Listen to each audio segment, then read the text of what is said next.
Rabbi Moshe Cordovero was the biggest Mekubal until the Arizal came. Yeah, everybody knew, like the older Mekubal of the generation is Rabbi Moshe Cordovero.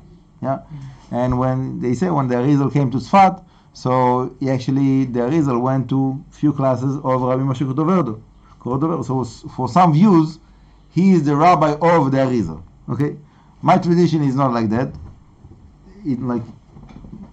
According to my understanding, my tradition, so the Arizal received his Kabbalah from Eliyahu Hanavi, but he did have respect to Rabbi Moshe Cordovero. He brings, when he reminds his statements, when you read the statements of Rabbi Moshe Cordovero in the writing of the Arizal, so he calls him Morenu Naru, which is like a kind of a honor title that he's giving him.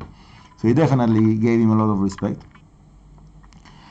And there is few very important books of the Ramak, Moshe Cordovero. The book that most of the people know and read is Devroah, which is very short, that gives like a summary on certain understanding of the 10 Sfirot and the 13 attributes, and how to use them, how to apply them in our daily work of refining our character, meaning to follow those traits of Hashem and to connect ourselves to Hashem in this way, and that's very, very important. And there is someone that he got engaged recently, about a couple of months ago, that for years he was looking for shidduch. And he was trying like everything.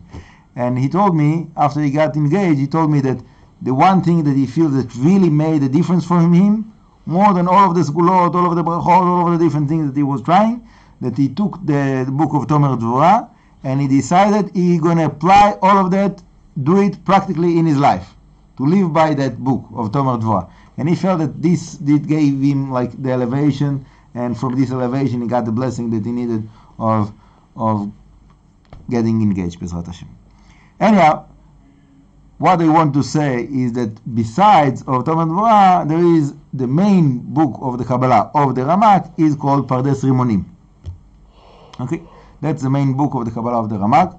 I have it, Baruch Hashem, there. It's one of the classic books of the Kabbalah. Okay, Pardes Rimonim. And there was many rabbis that were involved with this book very, very strongly, daily learning. They said that the Rama Mipano, he gave a daily class on the book of Pardes Rimonim, and he wrote a commentary on the Pardes Rimonim. After that, people came to the Rama Mipano with the Kabbalah of the Arizal. Yeah, there was one of the students of the Arizal, Rav Israel Sarug, that he came from Eretz Israel to Europe, to Pano, and he started to teach the Kabbalah of the Arizal. So the Ramah Pano, that he was the rabbi of Pano, and he was expert in giving classes on the Kabbalah of the Ramak, came now to the classes of Rabbi Israel Sarug to hear the Kabbalah of the Arizal. And he saw that that's something that is completely above and beyond. There's nothing to compare. But he writes, even though I understand that like the Kabbalah of the Arizal is much, much higher, but I still have a place in my heart and in my learning for the Kabbalah of the Ramak. And he says, the Ramah Mipano, that he was a huge rabbi, he wrote many books, he was, also in Halakha, also Kabbalah. He writes, whoever says there's a contradiction between them, probably he doesn't understand any of them. Meaning, if you understand how it works, there shouldn't be contradictions. Okay? And another nice understanding, comparison between them, according to the Ramah Pano, he says that the Ramak is the Pshat of the Zohar, and the Arizal is the secrets of the Zohar. Yeah? So, you need to have also the Pshat of the Zohar. You need to have like the simple understanding of what the Zohar says. So all of that I said as introduction to get to say that within that book of the Pardes Rimonim of the Ramak, there is a Sha'ar HaGvanim, a gate of the colors. Okay? It's called Shara Gvanim.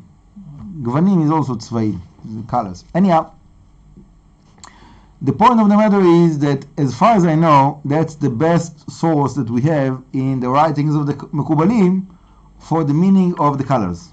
Okay, the Arizal, I didn't see like place that is explaining like on every color what does it mean. That's something that the Ramak did, and as far as I know, no one else did. So whenever somebody wants to understand the meaning of colors according to the Kabbalah, many people were asking me about like how to meditate with colors, all kinds of things like that. What's the meaning of this? What's the meaning of that? That's the most legit source that we have, that we can rely on, of the connection between the colors and the sfirot, the spiritual meaning of the colors, how to use them in meditations. And if you look there in the Pardes Rimonim, when he's starting to write about the colors, he's saying that can be also applied, this information, when someone is involved with writing kameot. So today the kameot that we have is like photocopying, so you don't see any colors. You see like, the old kameot, you see everything like black and white. What's kamea? Kamea is like an old charm. I don't know how to translate kamea. Amulet, yeah. Like my single life for Corona.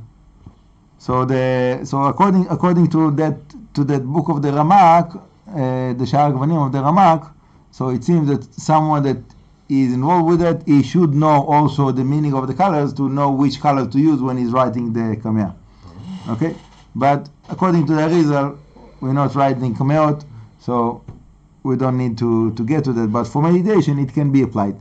Anyhow, with the help of Hashem, one of my plans of doing translation is also to do translation of that gate of the Sha'ar Gvanim of the Ramak with the help of Hashem. I hope that it will be available for everybody in English as well. Thank you very much.